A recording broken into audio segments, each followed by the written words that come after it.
نحمدہ و نصلی علی رسول الکریم اما بعد اعوذ باللہ من الشیطان الرجیم بسم اللہ الرحمن الرحیم افلم ينظروا الى السماء فوقهم كيف بنيناها وزيناها وما لها من فروج والارض مددناها والقينا فيها رواسي وانبتنا فيها من كل زوج بهيج تبصرة وذكرى لكل عبد منيب ونزلنا من السماء ماء مباركا فأنبتنا به جنات وحب الحصيد والنخل باسقات لها طلع نضيد رزقا للعباد فأحيينا به بلدة ميتا كذلك الخروج كذبت قبلهم قوم نوح وأصحاب الرس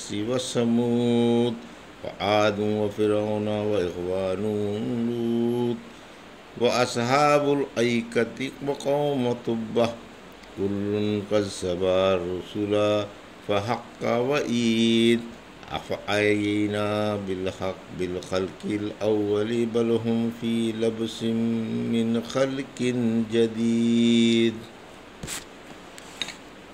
ابھی آپ نے سورہ قاف کی آیت 6 سے 15 کی تلاوت سماعت فرمائی۔ ان آیتوں کا ترجمہ اور تفسیر اس طرح ہے۔ افلم ينظروا الى السماء فوقهم كيف بنيناها وزيناها وما لها من فروج آیت 6۔ والارض مددناها والقينا فيها رواسي وانبتنا فيها من كل زوج بهيج آیت 7۔ تبصرة وذكرى لكل عبد منيب آیت 8۔ ونزلنا من السماء ماء مباركا فأنبتنا به جنات وحب الحصيد آیت 9۔ والنخل باسقات لها طلع نضيد آیت 10۔ رزقا للعباد وأحيينا به بلدة ميتا كذلك الخروج آیت 11۔ ترجمہ: کیا انہوں نے اپنے اوپر آسمان نہیں دیکھا کہ ہم نے اسے کس طرح بنایا اور کس طرح زینت دی، اور اس میں کوئی شگاف تک نہیں ہے، اور ہم نے زمین کھینچ کر بچھا دی اور اس میں پہاڑوں کی میخیں ڈال دیں اور اس میں طرح طرح کی خوشنما چیزیں پیدا کر دیں تاکہ ہر رجوع کرنے والے بندے کی نصیحت و تبصرے کا ذریعہ بن جائے۔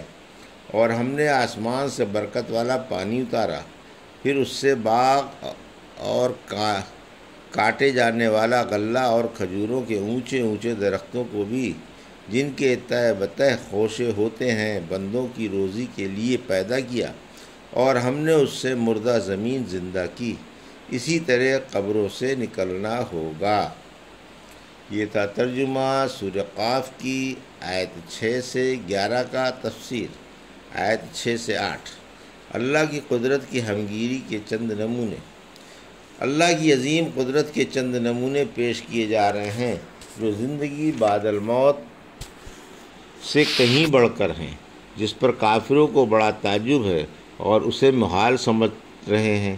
فرمایا، یہ لوگ اپنے سروں پر آسمان کو نہیں دیکھتے کہ ہم نے اسے کس خوبی اور کاریگری سے تاروں کے چراغوں سے خوبصورت اور مزین کر دیا، جس میں نہ کوئی سوراخ ہے اور نہ کوئی شقاف و دراڑ، یعنی آسمان کی کیسی خوبصورت بناوٹ ہے۔ یہ بالکل گول اور ہموار ہے، جس میں جگہ جگہ روشن تارے نظر آتے ہیں، جہاں نہ کوئی چھید ہے اور نہ شقاف، نہ دراڑ، اور نہ کہیں بال ہی نظر آتا ہے۔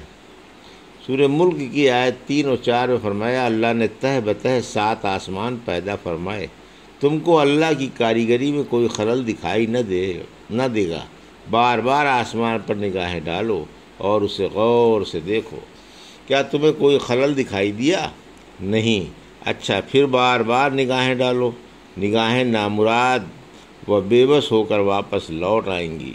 پھر فرمایا کہ زمین کو کھینچ کر پھیلا دیا گیا اور اس میں جگہ جگہ پہاڑوں کی میخیں گاڑ دی گئیں، اس میں سر بفلک پہاڑ جما دیے گئے تاکہ زمین جنبش نہ کر سکے، کیونکہ زمین پانی پر ٹھہری ہوئی ہے، اسے چاروں طرف سے پانی گھیرے ہوئے ہے، اور اس میں طرح طرح کی چیزیں اور وضع وضع کی کھیتیاں، قسم قسم کے پھل اور رنگ برنگ کی نباتات پیدا کر دی۔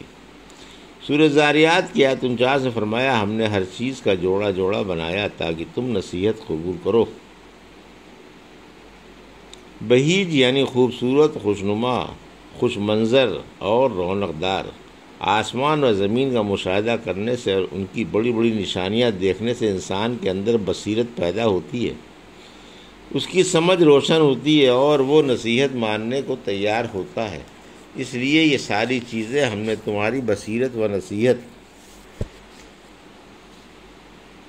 قبول کرنے کے لیے بنائیں، لیکن ان سے وہی فائدہ اٹھا سکتا ہے جو اللہ سے ڈرنے والا اور اس کی طرف جھکنے والا ہو، جو بندہ بن کر بندگی کی حد سے آگے نہ پھلانگے اور جس کا قلب اللہ کی طرف جھکنے والا ہو اور جو عاجزی اور بے بسی کا اظہار کرنے والا ہو۔ آیت 9 اور 10 یعنی ہم نے آسمان سے نفع بخش و بابرکت پانی اتارا، جس سے ہرے بھرے باغات، لہلاتی کھیتیاں اور لمبے لمبے کھجوروں کے درخت پیدا کیے۔ یہ پانی ہی کی برکتیں ہیں جو روئے زمین میں مختلف رنگ اور روپ میں دکھائی دے رہی ہیں۔ باغوں میں طرح طرح کے پھل اور کھیتیوں سے طرح طرح کے غلے پیدا ہوتے ہیں۔ آیت 11 یعنی جو بندوں کی روزیاں ہیں، اسی پانی سے ہم نے مردہ زمین زندہ کر دی، جو خشکی کے بعد تر و تازہ ہو گئی، لہلہانے لگی، اس پر زندگی کی حرکت پیدا ہو گئی اور اس پر طرح طرح کی پیاری پیاری خوشنما بوٹیاں اگائیں، جن پر رنگ برنگ کے پھول اور پھل لد گئے، جن کی خوبصورتی اور حسن و جمال کو دیکھ کر آنکھ حیران رہ جاتی ہے۔ یہ ساری بہاریں زمین پر خاک اڑنے کے بعد پیدا ہوئیں اور ہر جگہ ہریالی ہی ہریالی نظر آنے لگی۔ یہ زندگی بعد الموت کا نمونہ نہیں تو اور کیا ہے؟ ایسے ہزار ہا نمونے تم اپنی آنکھوں سے مشاہدہ کرتے رہتے ہو۔ کیا اللہ تمہیں جلانے پر قادر نہیں؟ ضرور ہے، اور زندگی بعد الموت برحق ہے۔ کذبت قبلہم قوم نوح و اصحاب الرس و ثمود آیت 12 وعاد و فرعون و اخوان لوط آیت 13 واصحاب الایکۃ و قوم تبع کل کذب رسل فحق وعید آیت 14 افعینا بالخلق الاول بل هم فی لبس من خلق جدید آیت 15۔ ترجمہ: اس سے پہلے قوم نوح نے، رس والوں نے، سمودیوں نے، عادیوں نے، فرعون نے، لوط کے بھائیوں نے، یکا والوں نے اور تبع کی قوم نے بھی جھٹلایا تھا۔ ہر ایک نے پیغمبروں کو جھوٹا سمجھا تھا، پھر میرا ڈراوا ان پر واجب ہو گیا۔ کیا ہم پہلی بار کی پیدائش سے تھک گئے؟ بلکہ یہ ایک نئی پیدائش کی طرف سے شک میں ہیں۔ یہ تھا ترجمہ آیت 12 سے 15 کا تفسیر۔ آیت 12 سے 14 قریشی کو پہلی قوموں کی تباہی کی یاد دہانی۔ اللہ قریش کو ان کے عذابوں سے ڈرا رہا ہے جو دنیا میں ان سے پہلے ان جیسے جھٹلانے والوں پر آ چکے ہیں۔ مثلا قوم نوح کو ایک عام سیلاب میں ڈبو دیا گیا جو اس وقت آباد زمین پر پھیلا ہوا تھا۔ اسی طرح اصحاب الرس کو تباہ کر دیا گیا، جن کا قصہ سورہ فرقان میں گزر چکا ہے۔ سمودی، عادی، فرعون اور برادران لوط سب کو موت کے گھاٹ اتار دیا گیا۔ برادران لوط سے آپ کے امتی مراد ہیں، یعنی سدوم والے، جن کو زمین میں دھسا دیا گیا تھا، پھر اس زمین کو ایک سڑا ہوا بدبودار بحیرہ بنا دیا گیا۔ یہ سارا وبال ان کے کفر و سرکشی اور حق کی مخالفت کا تھا۔ شعیب علیہ السلام کی قوم کو یعنی اصحاب ایکا کو بھی تباہ کر دیا گیا۔ تبع یمن کی قوم کو برباد کر دیا گیا، جس کا بیان سورہ دخان میں گزر گیا۔ ان میں سے ہر ایک قوم نے اپنے اپنے رسول کو نہیں مانا اور انہیں جھوٹا سمجھا، پھر جس نے اپنے رسول کو نہ مانا گویا اس نے تمام رسولوں کا انکار کیا۔ سورہ شعراء کی آیت 105 قوم نوح نے پیغمبروں کو جھٹلایا، حالانکہ صرف نوح کو جھٹلایا تھا۔ معلوم ہوا کہ ایک نبی کو نہ ماننے سے تمام نبیوں کا انکار لازم آتا ہے، کیونکہ اگر ان کے پاس سارے نبی آتے تو یقیناً سب کو جھٹلا دیتے۔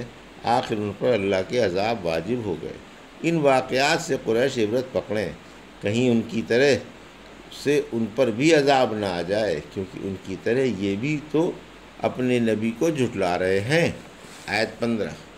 دوبارہ پیدا کرنا آسان ہے، یعنی کیا ان کا یہ خیال ہے کہ پہلی پیدائش سے ہمیں تھکا دیا، اس لیے اب دوبارہ پیدا نہ کر سکیں گے؟